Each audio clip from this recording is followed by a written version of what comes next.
Career Strategies. Scott is a seasoned professional who, in his career, has been a recruiter for many multinational firms, right? And he's the president of Insider Career Strategies. I will ask for all of you to please keep your mics muted. That way, we will be able to communicate better and to actually follow the flow of the presentation. Additionally, some housekeeping rules. We will make this as interactive as possible, but the tool that we will use to do so is the chat box at the bottom. So as Scott is going over his presentation and begins to comment and bring in insights, if you have questions, if you are wondering or need to repeat, please make sure that you put it on or write it up in the chat, and we will support you in making sure that Scott addresses your comment or question. Additionally, for those of you who are connecting for the first time to Startup FIU Locals workshop series and other events, we offer services to small and minority-owned businesses, helping them with technical assistance, capacity building, and one-on-one coaching and mentoring. With that being said, our team is here to support this presentation and to answer any questions or to provide you with information that you may require. That being said, once again, our presenter today is Scott Singer, president of Insider Career Strategies. He's a certified professional resume writer. He's actually a certified professional career coach. He has vast experience recruiting for multinational companies. He's a career advisor, and all placement services are his specialty as well. So with no further ado, Scott, the floor is all yours. Thank you. I appreciate it, Barbara. And thank you, everybody, for attending. See a few familiar faces here as well. It's great to see everyone. Yes, as far as housekeeping goes, first of all, yeah, if you have any questions at all, please feel free to put them in the chat as we go along. I certainly want to do everything I can to answer everybody's questions as we go. And I do ask that you please keep your phone, your microphone on mute, unless you have a dog in the room, in which case it's perfectly fine. So, I want to hear from dogs. Dogs are awesome. All right, so let's rock and roll. So, again, I want to keep this, relatively conversational. If you do have questions that you want to put into the box, please, we'll certainly answer these. So let's talk first about LinkedIn. From a high-level standpoint, LinkedIn is the business-focused social media platform. All right, so let's make this very clear. This is not Facebook. This is not, Twitter. Well, today it's known as X, but it's not social media in the sense of social. This is very much a platform dedicated to business. So really, if you go into it with that mindset, that's an important thing to know. So as you saw about my background, I used to be a corporate recruiter, and it was probably around 2005, I would guess, that I had my first exposure to LinkedIn, and that was as a recruitment tool. It's a phenomenal piece. So a little bit about the platform in case you didn't know. First of all, it is owned by Microsoft. Microsoft owns a lot of different properties, Word, Excel, PowerPoint, the Xbox, but this is also one of their biggest ones. They purchased, I think, about 10 years ago. Today, there's about 950 million members across 200 countries, also operating in 26 different languages. That's a lot of people, and even if you go into this assumption that, okay, look, maybe a third of these profiles are duplicates or they're not real profiles, that still puts you at 650 million people, which is basically somewhere in the neighborhood of about every one in 10 or 11 people on Earth. That's a lot of people. So, you've got to keep in mind that there's a lot of exposure there. And also, it's not just about individuals. There's also company pages, and we'll get into some more details about all of this. But, this is this is really one of those times that if you're not on LinkedIn, you're probably going to find yourself a little bit behind the curve. I do want to go back to one comment here, which is the idea that, again, this isn't social media in the sense of, of Facebook. This isn't the kind of website that you want to go ahead and put on pictures of your vacation or your dog or your grandkids.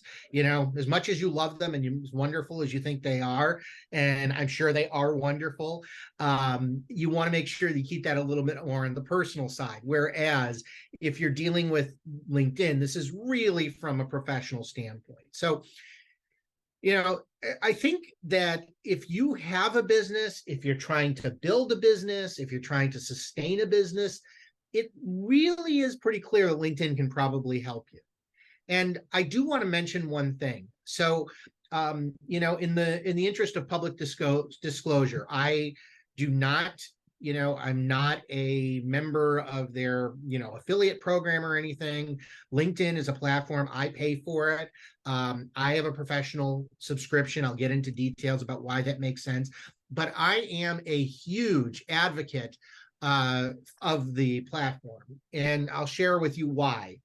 So first of all, finding talent to hire or to consult. If you've got access to 900 million people, there's probably somebody out there who can fill one of your needs.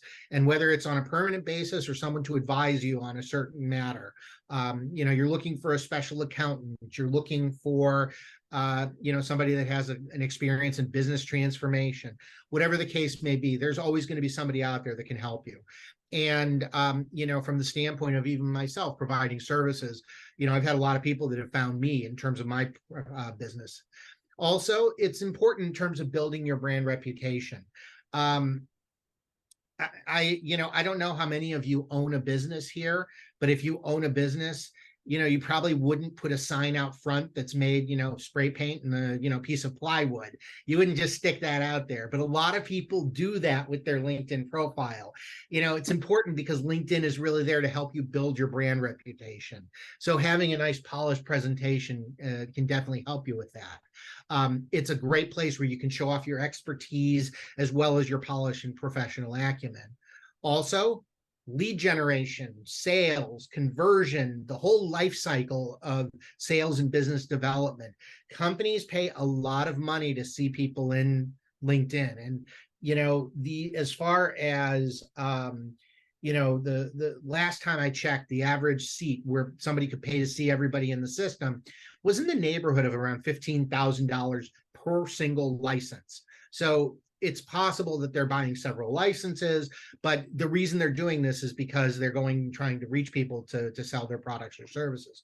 And by the way, I'm sure everybody here has gotten a wonderful email telling them about a lead generation service, or some sort of service that you're not necessarily looking for. That's not really the best use of LinkedIn, but it's how people are selling sometimes. So it's there.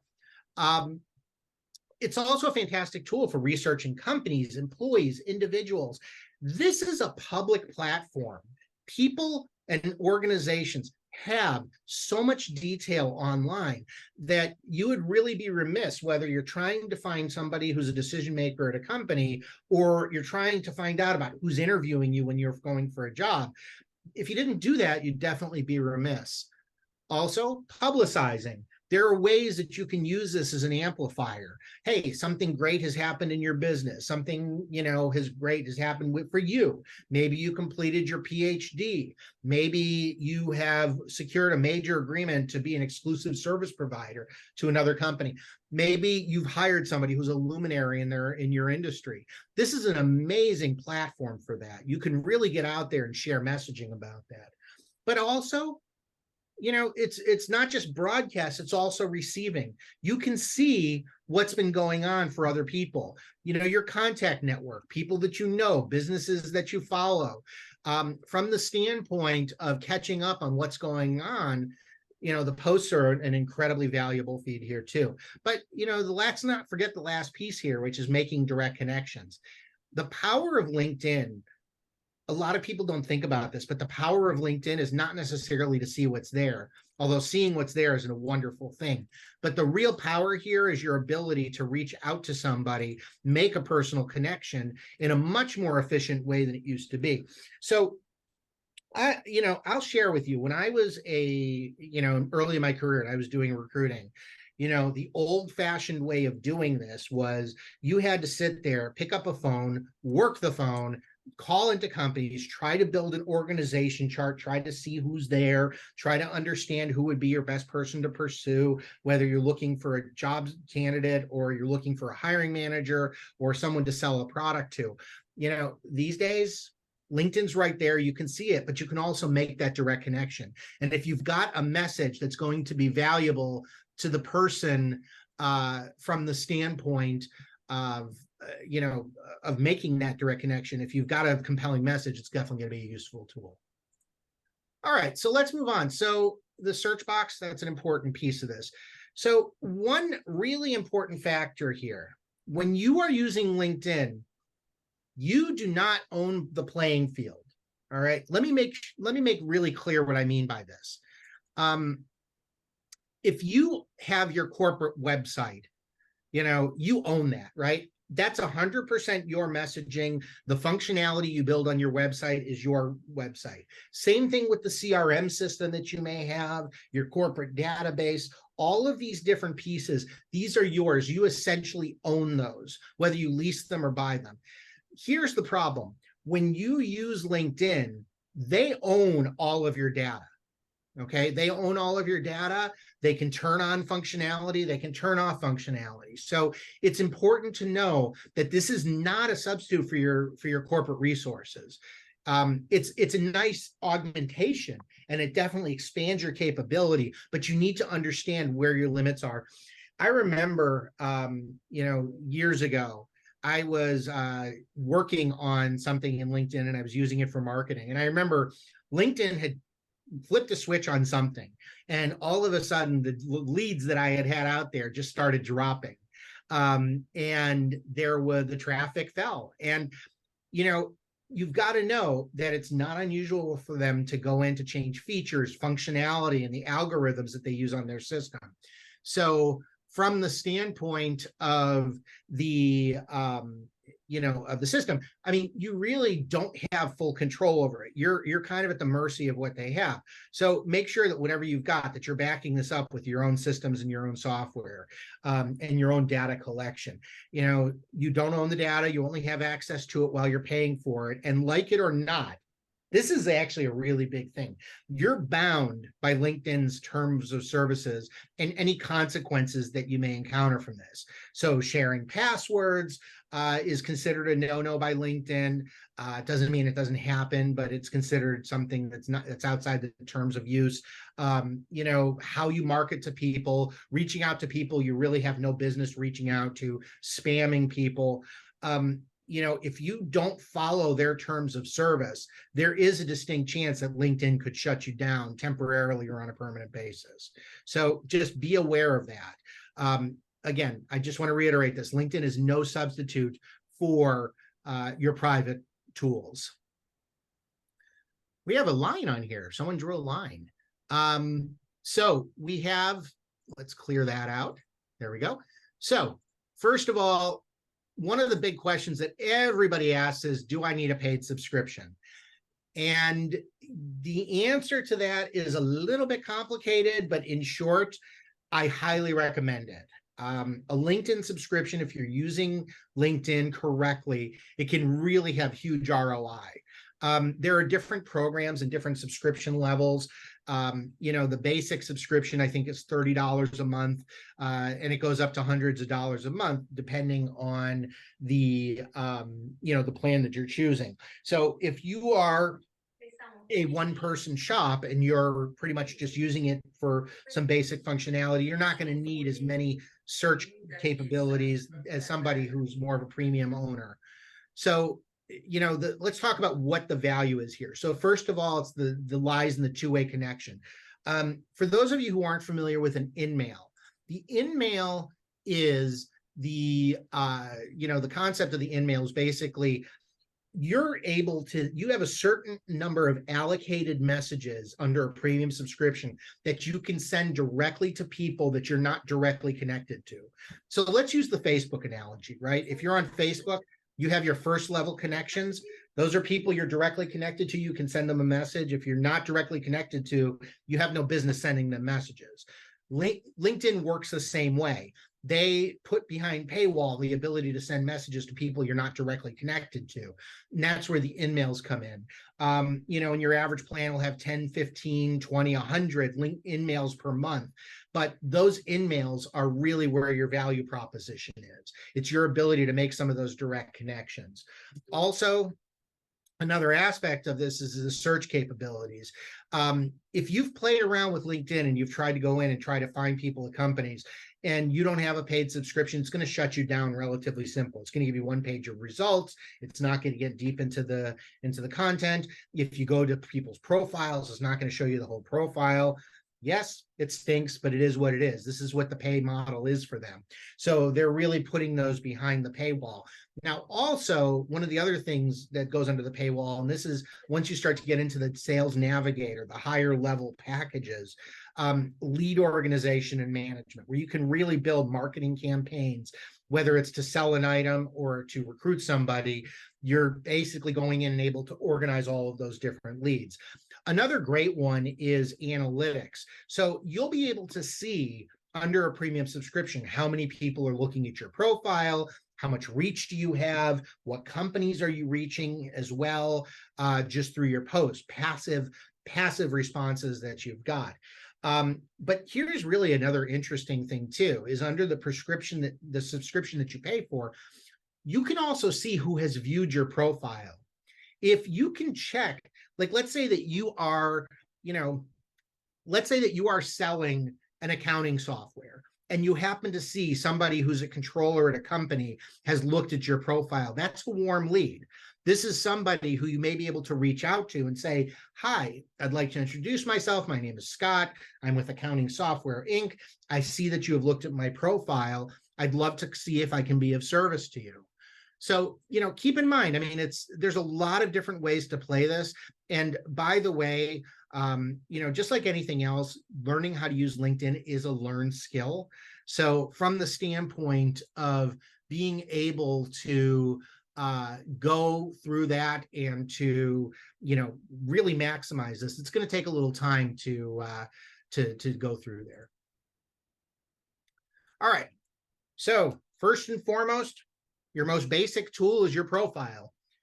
LinkedIn is all about your presentation. And what I like to tell people is that LinkedIn is your billboard to the world. So when you are going on to LinkedIn, having a strong profile is very important. First of all, they like completeness. So, having all of the different fields that are filled in, your headline, your summary, your job descriptions, it's important because it's going to give better search capabilities. People are going to be able to find you more readily, but it's also try to keep it this way. Try to think of it this way. It's also very important for your credibility as a business professional. If you are let's say you're going out there and you're selling widgets and you're trying to build your reputation as someone selling widgets, but there is nothing on your profile that talks about your experience and expertise in widgets, people are not going to linger on your website, on your LinkedIn page. They're probably not going to follow any links. They're probably not going to spend much time there. So completeness for search and credibility is very important. Also, a professional photo does a lot of good for LinkedIn. And as far as a professional photo, we're talking about your standard headshot, your standard from basically the chest up, your head looking forward into the camera. And, having something where you're dressed in a reasonably professional attire. Now, why does having a professional photo matter? Well, there's a couple of reasons here. Number one, it is very good. In terms of the having, it's nice, it's polished, it's something that's going to make you look good. But the other part of this is there are still a lot of people that are concerned that what they're looking at is a ghost profile. They're not really sure that they're looking at a real person behind there. So if you've got a professional photo on there, it's going to help you from the standpoint of building some of that credibility for people to even want to engage in conversation. Then you've got your headline. So people, this is what shows up next to your photo. And, a lot of people don't really spend much time on their headline. They kind of let LinkedIn just put it in. If you let LinkedIn default, it'll just say your job title at what company. And that's fine. You can certainly do that, but you get 240 characters to go through LinkedIn, on your headline. So as an example, this is mine. So as you can see, I've got multiple value propositions here locked in. Number one, president, insider career strategies, bullet. Certified resume writer and career coach, bullet. LinkedIn profile development, bullet. Outplacement services, bullet. Forbes Coaches Council member, bullet. Contact us today. There's a call to action. Now, why is it important to put all of that in there? Because even if the person doesn't go and spend any time in your profile directly, they're going to quickly see whether or not they should.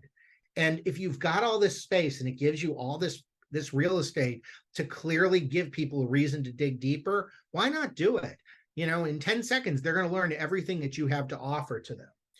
Now, the next piece is, once they actually dive in a little deeper, is your summary.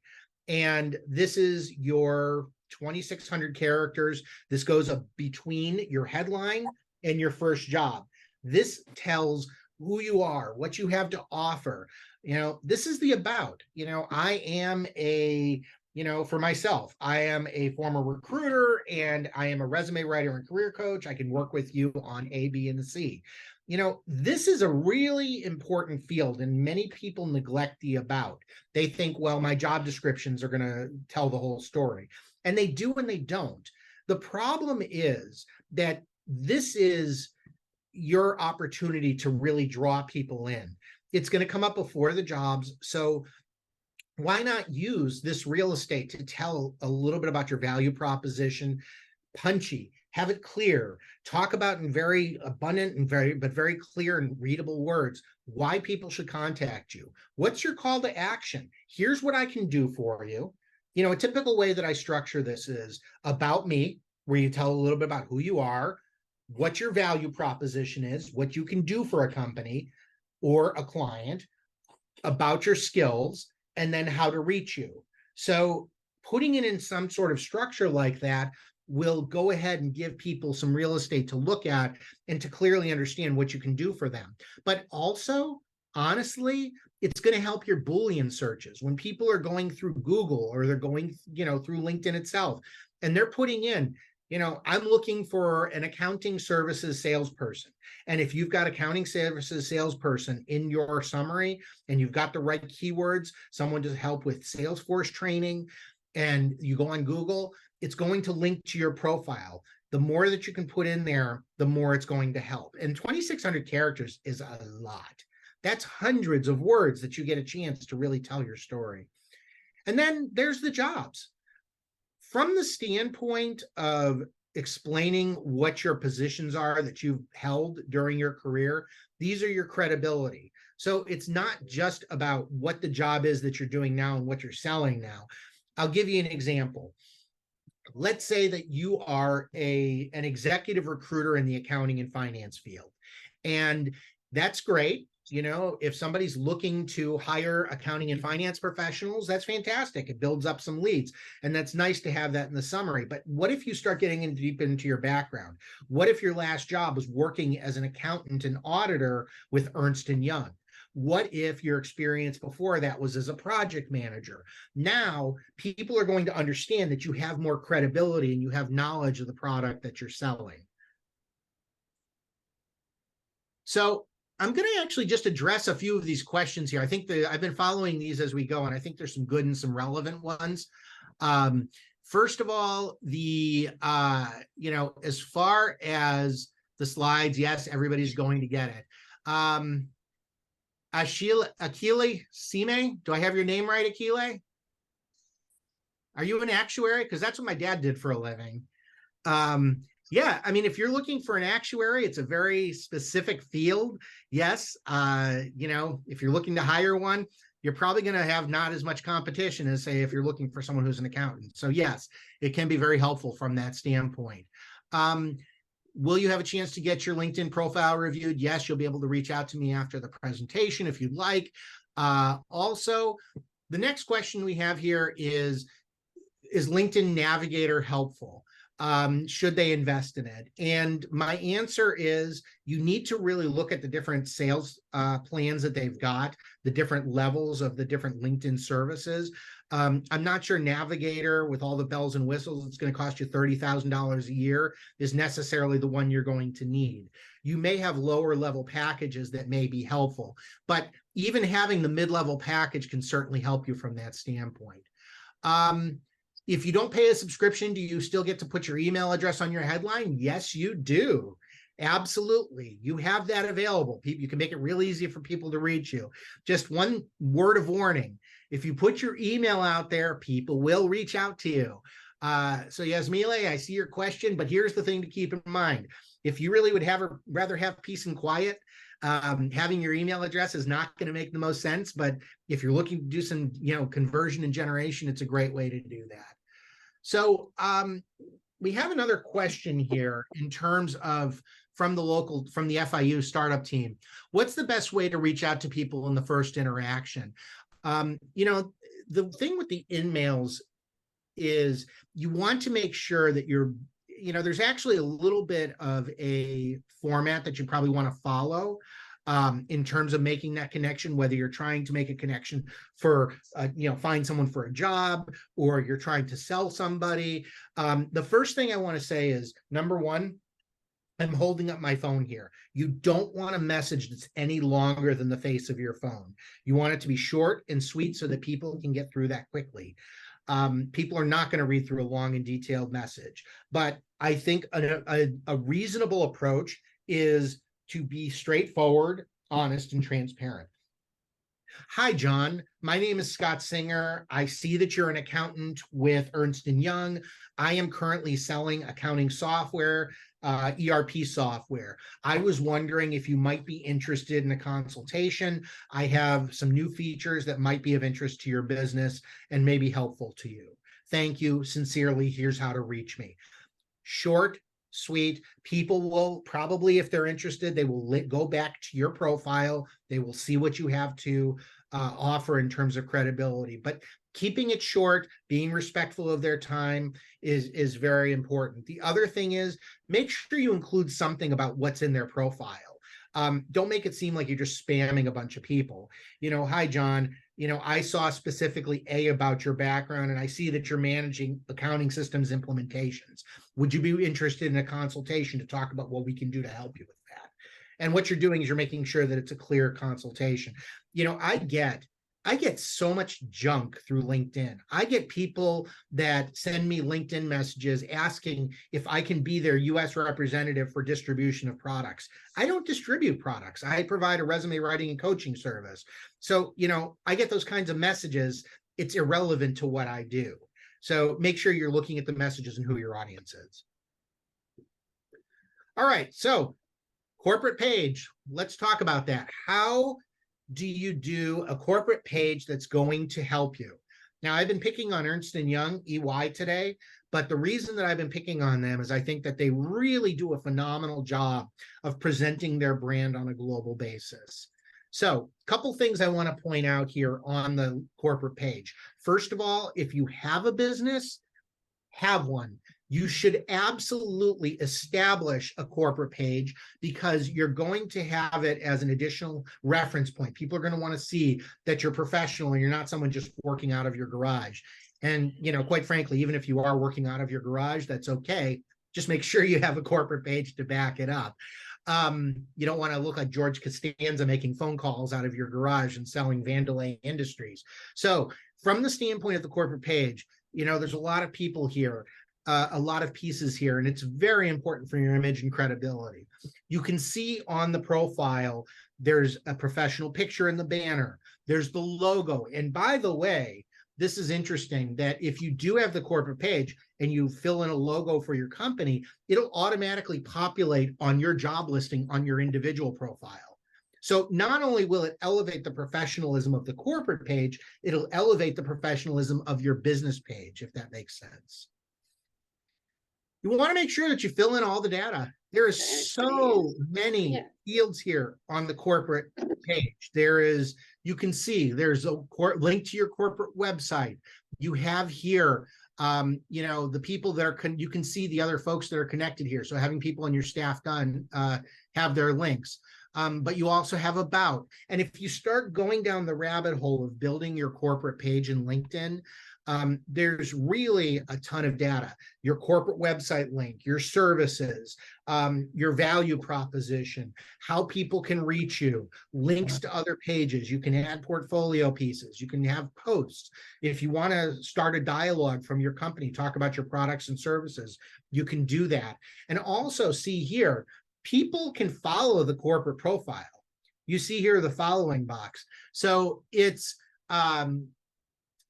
people can follow it. Now, it's one thing that I'm going to share here. First of all, the LinkedIn corporate page doesn't cost you anything. That's a question a lot of people ask. Is it going to cost me anything additional? The answer is no. You can always start up a corporate page. I don't have the link offhand right now, but you can always Google how to claim a corporate page. I'm going to actually put that in the chat. How to claim a corporate LinkedIn page. So you can Google that and it'll lead you how to do that. And basically what's going to happen is you can designate whether it's yourself or someone in your organization can claim the page. But, really, honestly, it's not that difficult. You just go ahead, you claim the page, you fill in the information, make sure it looks reasonably professional. I am going to say, if you are going to do a corporate page, make sure you have your copy ready. Don't say copy to follow. You want to make sure you have nice corporate copy that's going to reflect well on you. Because, again, people are going to use this as a second check on you as well. All right. So we had talked about sales. This is really where people's, when companies pay the big bucks to have the corporate subscriptions, this is really what they're paying for. This isn't intended to be a tutorial on how to do specific searches on this, but I do want to show you, this is a sample of how it will look. So it is great for identifying and reaching people. You can see, I did the search here. I did a search before of software engineer, and just that terminology came up with 12,100,000 results. Now, obviously, I'm not going to look through all 12 million results here, but you can see that there are different filters, and these are just a few of them. You can filter by first level connections, people that are connected to you. Second, people that are, one person away. Third, you can also look by company, location, a variety of different factors. And with the professional subscription, you don't need to be connected to people before, as I had mentioned. So you can find your lead through Boolean searches and filters. Now, Boolean searches, for those of you who aren't familiar with that term, what that means is it's basically using language to ask a question. Software engineer in quotation marks, and Miami, and C++. Those are some Boolean, that's a Boolean search. Finance and accounting, and South Florida. And you can do these searches directly in LinkedIn, or if you're more comfortable in Google or Bing, you can actually do it through those platforms. Just include the term LinkedIn so that it will go ahead. Because what happens is that Google and Bing, they do index LinkedIn pages unless you have set it that they won't index yours. And you actually have to select that. So, use your favorite tool here. But LinkedIn actually has a lot of really great search tools. You want to, as I mentioned, write and send a very compelling message to your leads. So when you're reaching out to people, give them a damn good reason why you're contacting them, not because, I got another one today. Hope you're having a great day. And then there's nothing after that. That's like, yeah, that's wonderful. I really don't care. I'm not here to make friends. This is all about business. But also keep in mind the profiles themselves, These are amazing research tools. So, let's say that you are with a company and you've developed some sort of software plugin. You can actually go in, search through the different folks that work at a company and see what kind of projects people are working on. They're going to put this in their LinkedIn profile. It's good for their careers. Why not use that to your advantage? See what's there. See what projects people have worked on. What are the technologies? What marketing initiatives do they have? All of these profiles are great research tools. To give another example, when I'm working with people that are looking for a job, I always tell them, if you've got an agenda of the people you're going to meet with, take a look at the people's profiles before you go in. It's going to give you great fodder to ask a lot of questions as you go in for the interview. All right, so some other questions here. We have, what do you mean by copy ready on the corporate page, by Patricia? Patricia, what I mean is not copy as in copy and paste, but what I mean is you just want to make sure that you have the copy, the language already written out. Before you copy and paste it into LinkedIn, do it in a Word document, proofread it, make sure it looks good. At least that way, it's going to go ahead and it's going to be professional the second you have it on there, versus saving it as you go and people will see a half-baked LinkedIn description of your company. Hope that answers your question. All right, the feed. The feed. This is the front of the LinkedIn profile. You can see here, and let's go ahead. I'm going to use my annotation tools. So here, this is your feed.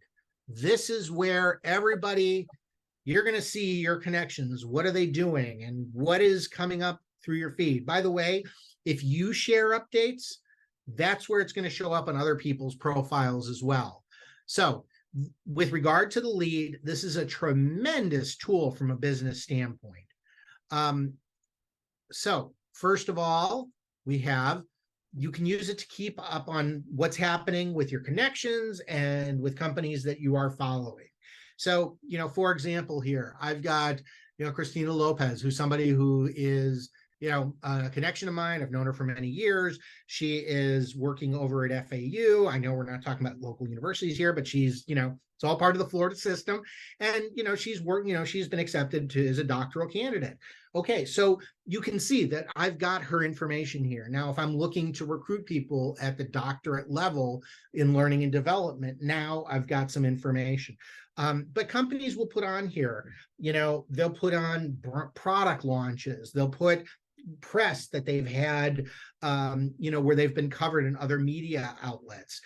They'll put photos of their new products and services, testimonials, anything that's going to be relevant will help build your brand.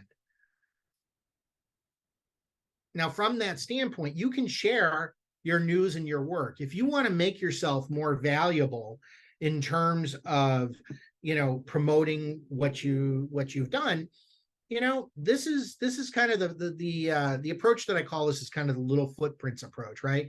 You're leaving little things on the internet that, basically will help bolster your reputation. And this kind of leads into the next thing, which is, if you want to position yourself as a thought leader, LinkedIn is an amazing, amazing tool for this. So, you can see here on the LinkedIn, you can actually write an article. So let's say that you are an expert in your field. Maybe you are in industrial psychology. I've got a friend of mine, a very close friend, who is an industrial psychologist. And, from time to time, he will write articles up there that talk about the latest ways that industrial psychology tie into the business world, what's happening in the industry. And what that does is it bolsters his reputation because of the fact that it shows a level of expertise. From my standpoint, I actually, about once a week, I actually will go ahead and post an article myself. It's the kind of thing that will go ahead and, maybe people will like it, maybe people will circulate it. I talk about topics that are relevant to me and my business. What's the job market look like? What is it like for companies looking for talent? What is it like in terms of leadership skills and development building? All of these different topics, because what they're going to do is they're going to help position me as a thought leader in my field. You can absolutely use this to your advantage. And I suggest you do. But here's one very, very important thing. Okay. You can like, share, and comments on others people's posts. When you are engaging in conversation on LinkedIn, that's when you have the ability to really amplify messaging, to help position things as your own. So for example, let's say that somebody posts an article on, I'm going to use the FIU Center here as as an example. So let's say Startup FIU, let's say somebody who's an industry expert posts an article on entrepreneurship. Barbara can go ahead and share that post with her own thoughts in relation to that article. She can tag the author. And now what she's done is she's done a couple things. She is positioning herself as a thought leader because she is sharing her insights. Secondly, she is positioning herself as a thought leader because she is piggybacking by association with another thought leader. And third, she is gaining access. If she tags that other person or anybody she tags, she is gaining access to their networks as well. Because let's say I tag somebody else in a post. So let's say with Christina here, if I were to go ahead and tag her and say, congratulations, Christina, and tag her, now my network would see it and her network would see it. What I've done is it's kind of a Venn diagram, right? The whole concept of a Venn diagram, you've got circles, and what happens is that they basically have an overlap. This area is the overlap. And by sharing a post, if I am tagging this person, what's happening is now that overlap continues to grow. All right. So let's share some other thoughts on this. And I do want to open this up to discussion. So if you have some questions, I'm certainly open to entertaining these. First of all, be thoughtful about what you say on your post. Don't go off brand. And what I mean by this is we all have topics that we know and are important to us. But if you start getting into making a lot of comments about industries or topics that have nothing to do with your business or your industry, people are not going to necessarily view that favorably. What they're going to actually do is start to think, well, this is somebody that doesn't really know what they're talking about and isn't really committed to any particular topic. So you want to make sure that you stay on brand. Also, stay on brand from the standpoint of what's your voice.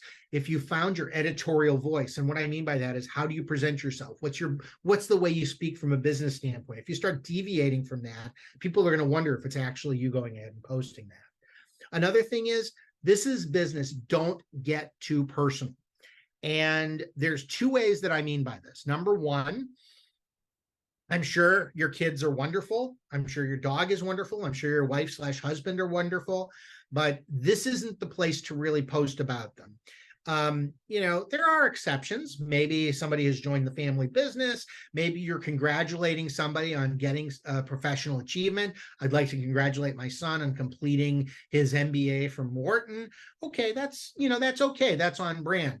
But you don't want to post pictures of your vacation in Mexico on the beach. That's not really going to help your image. In fact, it's going to detract from your image pretty substantially. Also, stay away from posting or commenting on divisive content. Does anybody want to guess what I mean by this? The good news is it's not like we have a toxic political environment these days, right? This is exactly what I'm referring to. All right. We have a really divisive environment. The nation is polarized. People have strong opinions. I'm over here, you're over here, and the two shall never meet. I don't care if you like Trump. I don't care if you like Biden. It doesn't matter. Don't post about it.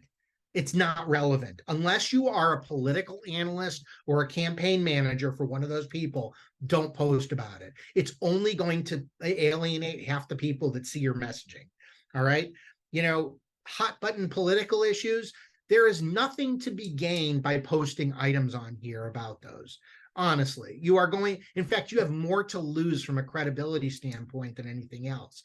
I've also, I've had to speak with clients because they were posting things that were just so raw and offensive that, and points of view that were just there was no nice way to take it, that, I had to coach them. Hey, maybe you probably want to take that down. So, the bottom line is, unless you would share it with your whole family and share it with all your friends, don't put it on here. It's not relevant.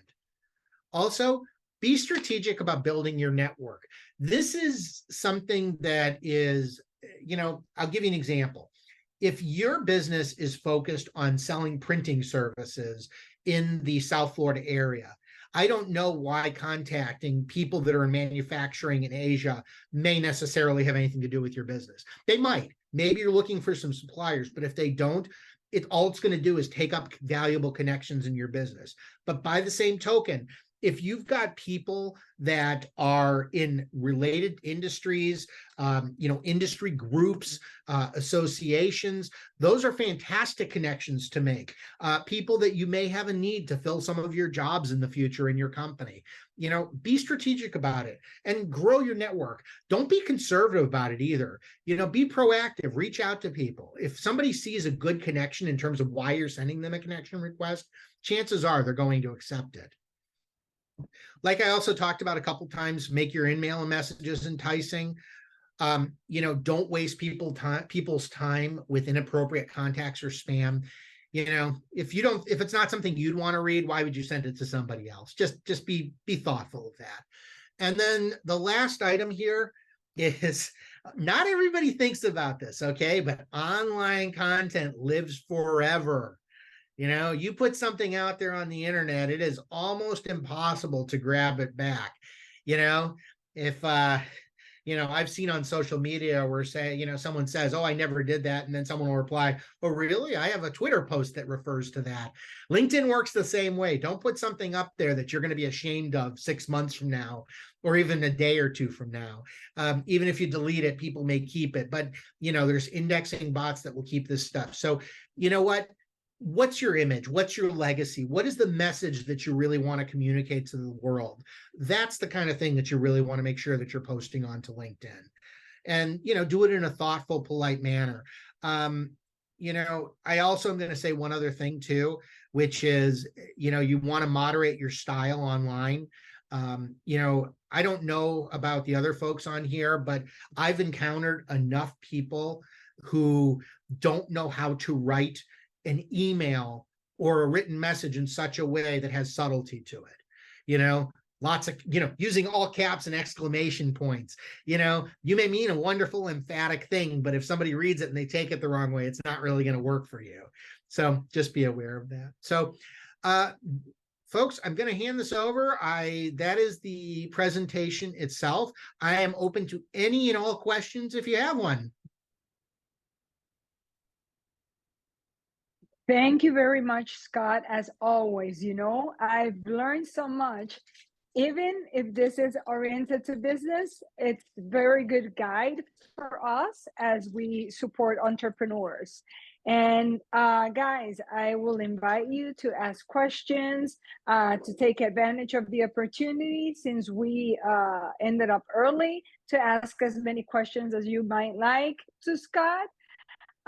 This is a very good opportunity. Not every day you have somebody that is an expert on the LinkedIn area. So take advantage. There is a question about networks, I believe, Scott. Yep, I see that. So yes, networks and how to join relevant groups. I know we talked about that. I wasn't going to share screens, but I'm going to share my screen here. I'm going to share my LinkedIn. Hold on one second. So the groups are an important part of all of this. Give me 30 seconds and I'll have this up and running. So, all right, share screen.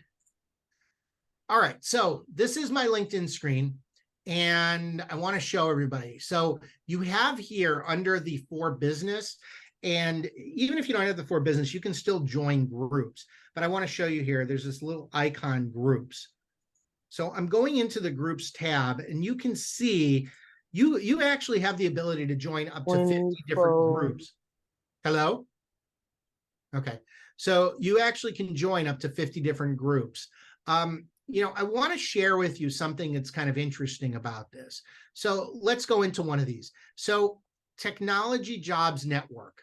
This is an IT careers page. This is a group They have, I think I saw there about 50,000 members. Now, here's the wonderful thing about groups. With groups, you have the ability to, number one, keep on industry trends. So I can actually look in the LinkedIn group if I join this, and I can see here, okay, here's a job opportunity. Here's another job opportunity. I can see sponsorship jobs. There's all sorts of different pieces here that people put. Here's an article about AWS, Amazon Web Service Optimization Strategies. So you can see there's different pieces here. But here's the other thing. Now I'm getting posts from people who are second and third connections as well. I don't have to necessarily be connected to them. You can see that even though they are a second level connection, I can actually send them a message and I can see who's there. So, it may use one of the credits, but it's giving me visibility into other people that are in the group. I also belong to, because I am a member of these associations, University of Michigan alumni.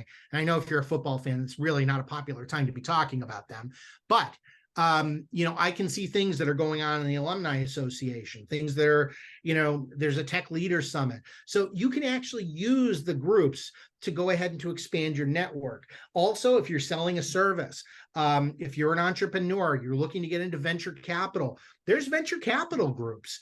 There's, private equity groups. You can go in there, really work those and see who are folks that may have some funding to share as well. Let's see. So, yes. Really quickly, Scott, can you go back to how you got to the networking group again? Absolutely. So at the top, there's For Business. And if you click on that button, you can see groups. And those are the groups I belong to, but you can also search. So let's look up entrepreneurship.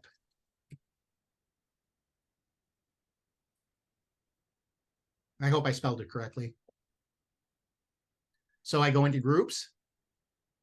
Now, Innovation and Entrepreneurship Society. If I'm an entrepreneur, that may be a fantastic group for me to go into and make some connections. All right. Thank you. You're welcome. Yasleen, am I pronouncing your name correctly? Yes, you are. Thank you. What can I do for Hi, you? Scott. Yes. So I had LinkedIn since 2017 or something of that nature. And at the time, I didn't know how to properly use it. Started joining FIU, which started being more informative on the importance. But as a hairstylist, wig maker, how beneficial is it for my business? And what are ways or strategic ways that I can use it, especially for like affiliations or influencers? Great question. That's a really great question. So I think that, if I were in your shoes, a couple of things that I would think about. I don't know that you're necessarily going to go out there and need the access to do lead generation. That's not really what you're doing. So I don't know that necessarily a high level membership is going to be important for you. But what would be important is, first of all, building your page, building your corporate page. That's an important thing. I think secondly, is making sure that you are consistently posting content about your field. I've got to be honest with you. I don't really know much about the wig making industry. Maybe there's some unique things. Maybe there's unique types of hairstyles that you can do wigs for that you weren't able to. You talked about influencers. Maybe you can promote posts by other people that are in that field that talk about what they do, and then piggyback on that. I think those can be some very efficient ways. The one thing that raises an interesting question, when you're doing a post, I didn't really address this, but I think this is an important point. If you are doing a post on LinkedIn, do not post an advertisement, for you or for anybody else. If you're just going on there and saying, hey, sale today, hey, you come and visit us, that's going to turn people off. But if you're giving people news they can use and interesting things that are going to, have them pull into your business, that's going to be helpful. Okay, because my other thing that I was doing, since at the time I didn't have any lead for posting of wigs or something of that nature, or even tutorials. So what I would do if I'm going to an event, or say if I use having something or branches, I would post stuff of that nature. Is that okay? Even Yeah, absolutely. though You know, that's the not other thing segmented is to my too, business? yeah, I mean, and Okay. you know, there's other ways that you can use LinkedIn too. And I've done this where I've said, hey, I'm excited.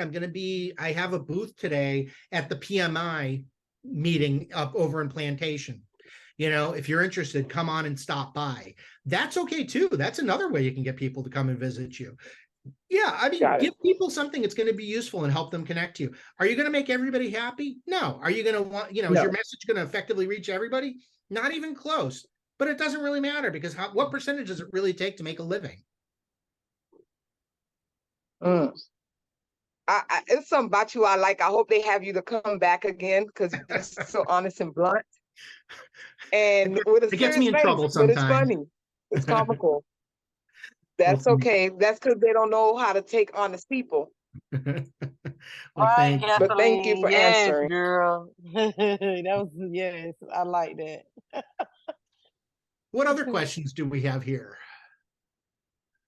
We have someone in the chat that said, Tamika James Mhm. has a photo booth business and she wanted to know what type of content should she post.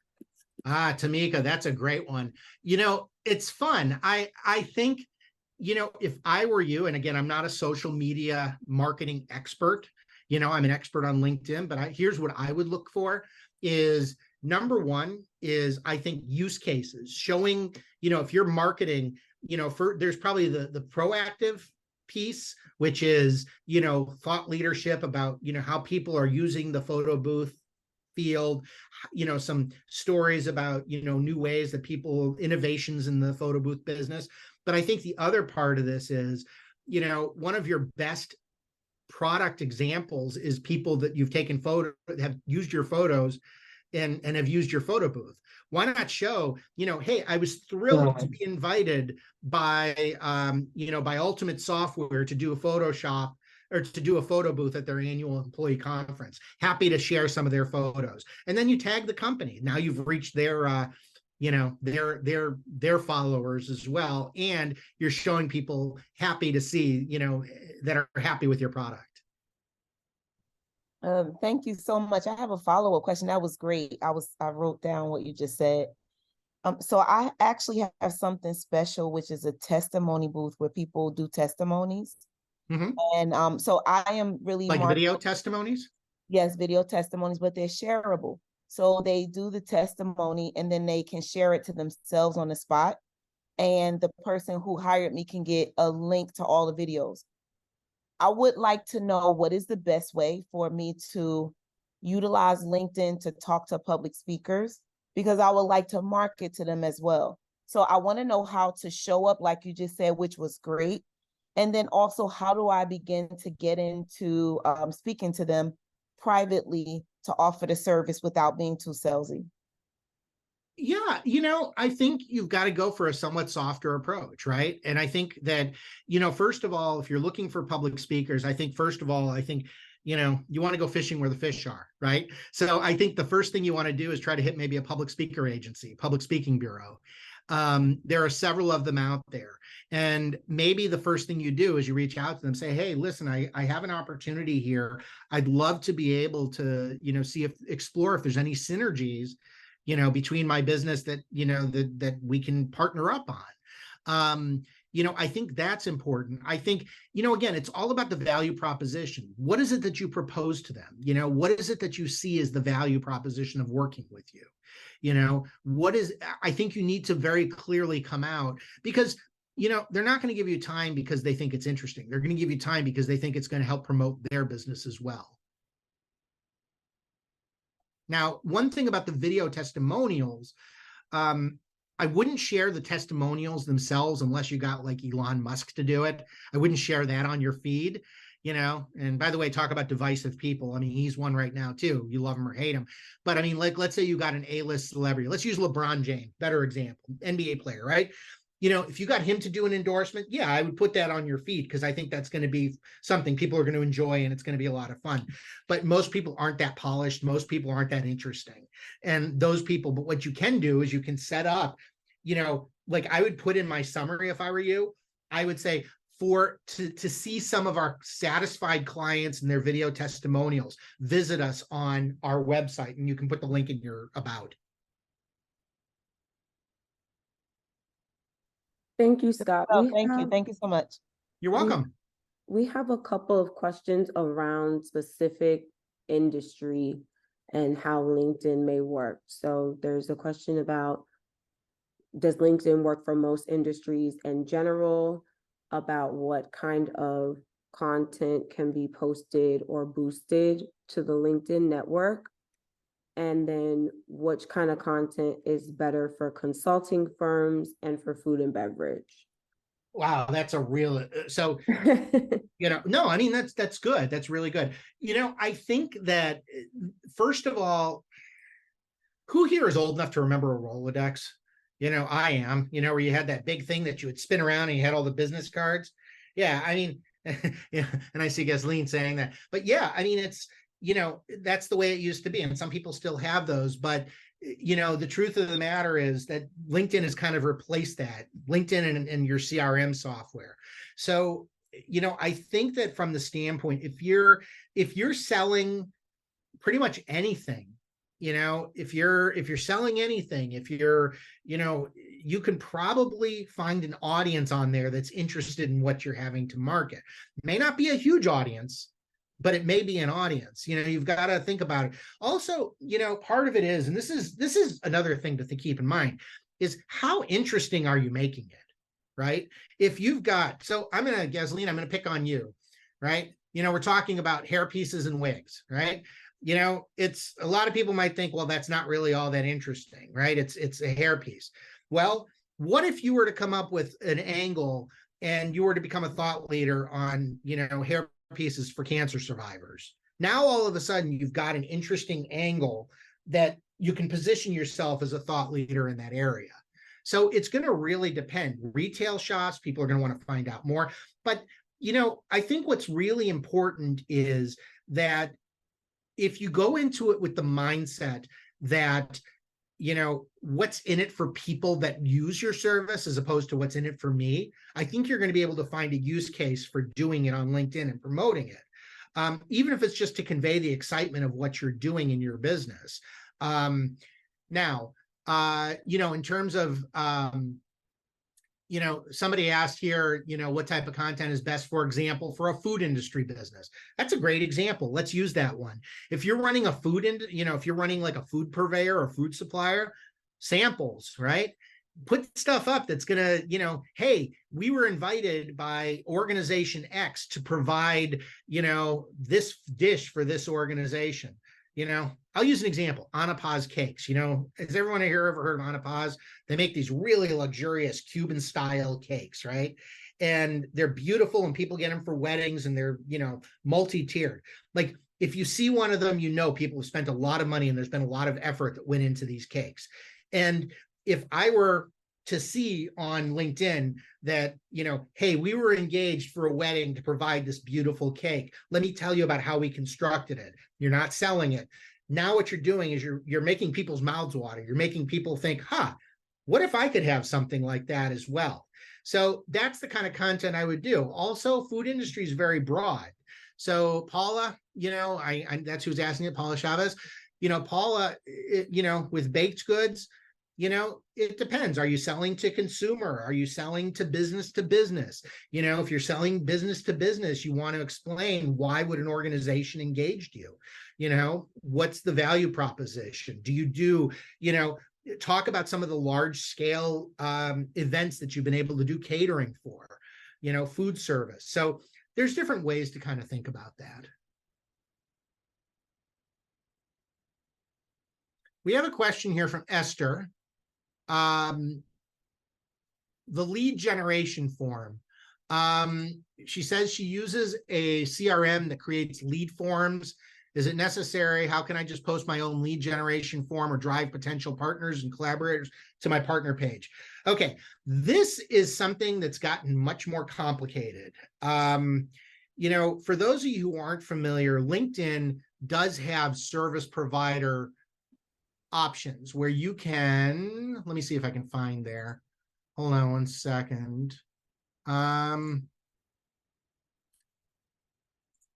I'm trying to see. There is a marketplace. Well, let me share with you. I'm going to need to do a little bit of research because it's been a little while since I've gone on this, but let me share my screen. If you go into LinkedIn, there is the tab here, which is services. So going back to the main page, you go to, hi Gladys, I see you. I'll come to you in a moment. You go to services marketplace. And by the way, I do have a posting on there. So, you know, you do want to register with the services. So let's say, you know, you can put in career development coaching. And what you can do, it brings up some career coaches that you can actually contact to provide you some services. So I've got to actually go back and look at how you get set up on that. But, you know, it is a great service. There's a lot of different business lines, and it actually can feed you quite a bit of leads if you've got a business line, a business that people really want to use. All right, Ms. Gladys, how are you? Hi, Scott. How are you? Good to see you. What can I do for you? Boosting posts, especially boosting events. Because, for example, in Facebook and Instagram, you can boost an event for very little money. But what happens on LinkedIn? Like literally, I've been afraid of getting there. Yeah. So, you know, what she's referring to is you can actually pay the same way you can on Facebook or SEO or SEM to go ahead and to promote your post. I'm going to be very honest. I've done it. I've paid for it. I have not been satisfied with the results.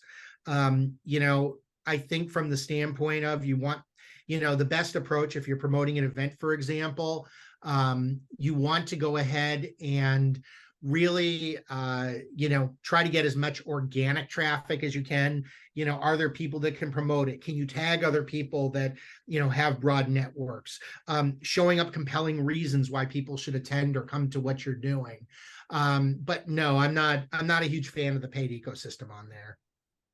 But tagging other people, well, tagging, for example, people that you know that are actually very close to you, but tagging some strangers, isn't that like invading? I feel it's like invading privacy. Ah, great question.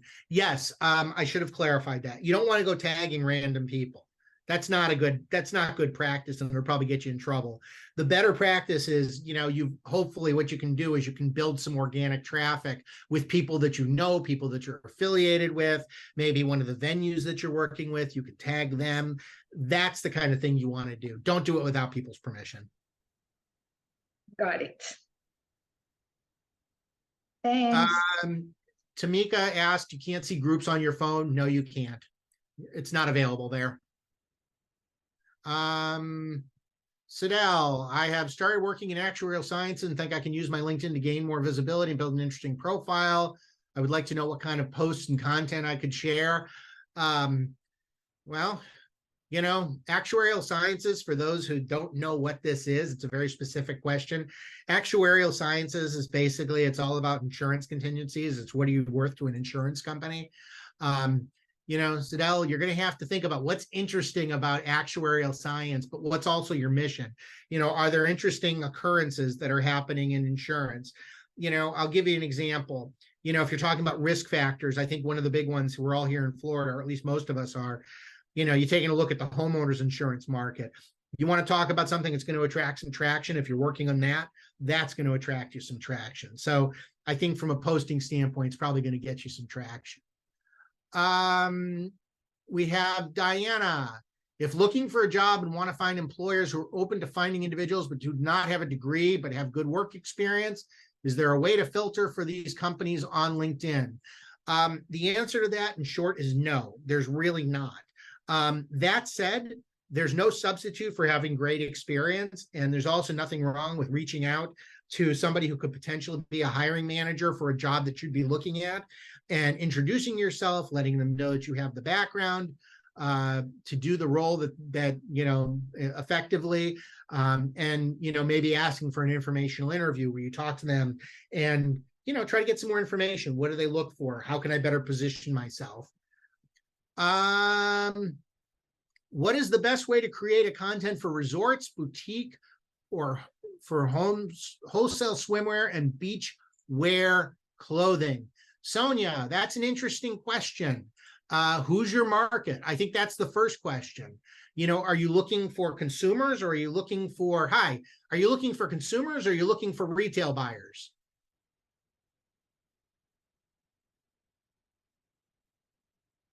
You're on mute.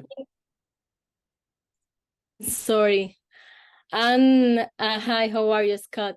How are you? Scott, I'm working more as a wholesale brand. Okay. So You you're know, looking for retail buyers. Retail know, buyers. Yes. Yeah. I mean, I think one of the things you need to do is, I think, you know, in terms of your content, I think you need to show your collections. You need to, you know, you need to display some of your collections. I would also talk about, like, for example, hey, you know, for those of you who aren't familiar with the apparel industry, hey, we just presented up at the markets in Atlanta and New York this past week. Let's show you some of the pictures we had from that event. Those are the kind of things that will help generate some traffic, especially if you've got something compelling. I would also, you know, it's interesting. I've actually got somebody that I work with who does own an apparel brand. And one of the things she does is she does a lot of lifestyle posting, you know, stuff that's really related to, you know, her lifestyle positioning. Hers is more direct to consumer, but, you know, same principle. I think if you can do that and capture look and feel, you know, I think that could potentially open some doors, especially to buyers. Oh, yes. Thank you so much. Thank you. And You're welcome. Let's see. Alejandra B, would it be more beneficial to send a message directly on LinkedIn platform or send them to message through their email posted on LinkedIn? Another great question here. My answer to you is, if you have an email address that's a business address, use that. Absolutely use that. That will get to them probably better than LinkedIn email, LinkedIn InMail. However, make sure you're not sending to like a Gmail or a Yahoo or something that's their personal email, because then all you'll really do is annoy them. If I do not include education, yeah, we had a question? Okay. No, just thank you. You're welcome. Diana, if I do not include education on my resume, is it a red flag? That's not, this is probably not the forum for this. I think that, you know, from a career standpoint, the answer is, you know, resumes and education. It's kind of a longer topic. I'd rather kind of focus the conversation, no offense, but I'd rather focus this back towards business and entrepreneurship today.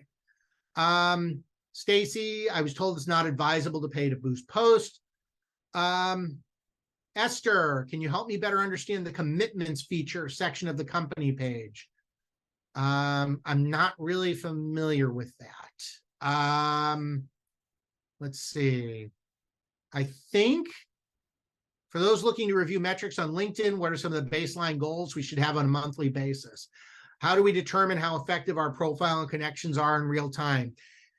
You know, that's for you to judge. You got to know what your goals are.